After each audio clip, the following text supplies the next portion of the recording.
welcome back to the Wrestle Show once again. Thanks for joining me. As always, hit that like and subscribe button, and let's get right down to the news of the day.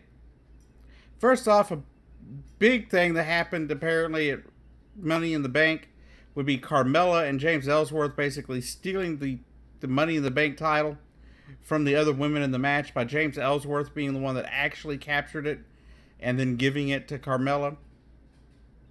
Of course, as JBL points out, there are no rules in Money in the Bank match, and it doesn't really matter who runs up and gets it, considering the only rule there was whichever woman obtains the title, the Money in the Bank briefcase first is the winner.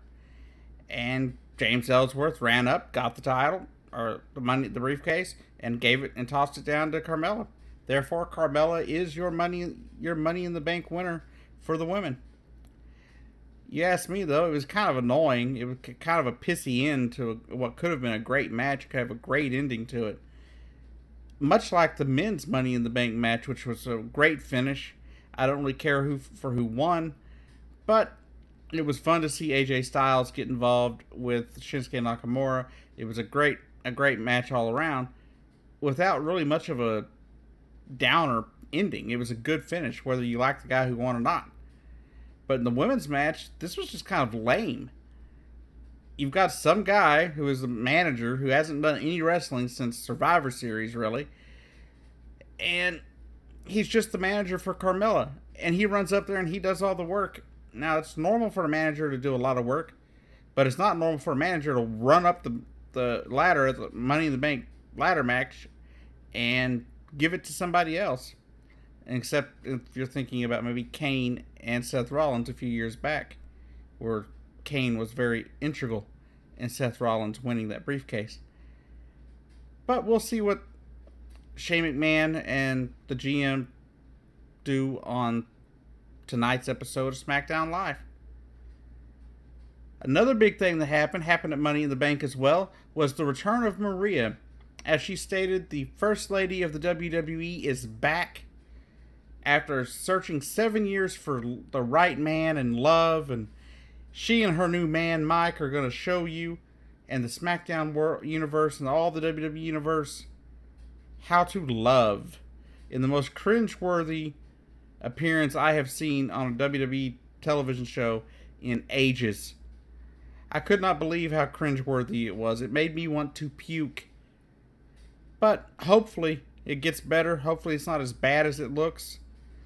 It's probably going to be some kind of heel thing going on there where they're going to sit there and try and tell the SmackDown people what to do and all that kind of stuff. But it's just good to have Maria back. I hope she's going to be in a wrestling role as opposed to just some kind of manager or valet kind of role.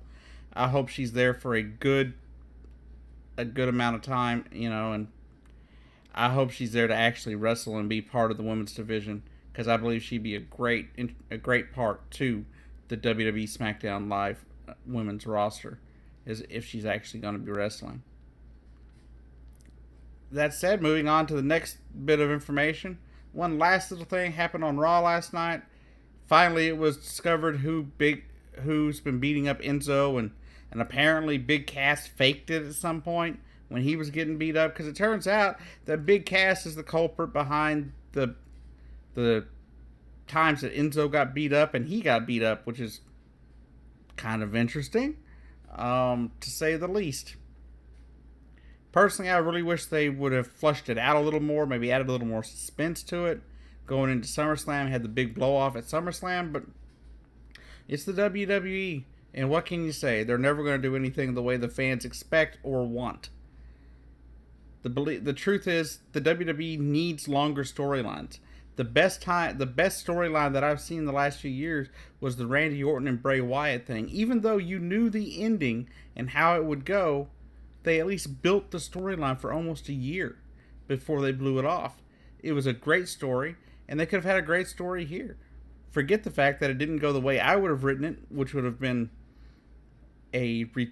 basically Goldust and R-Truth being behind it. But that said, apparently Big Cass turned heel last night on Raw, and doing so, it was revealed that he was the culprit behind Enzo and him being beat up. That's all I got for you right now. So thanks for joining me. Hit that like and subscribe button, and I'll see you down the road.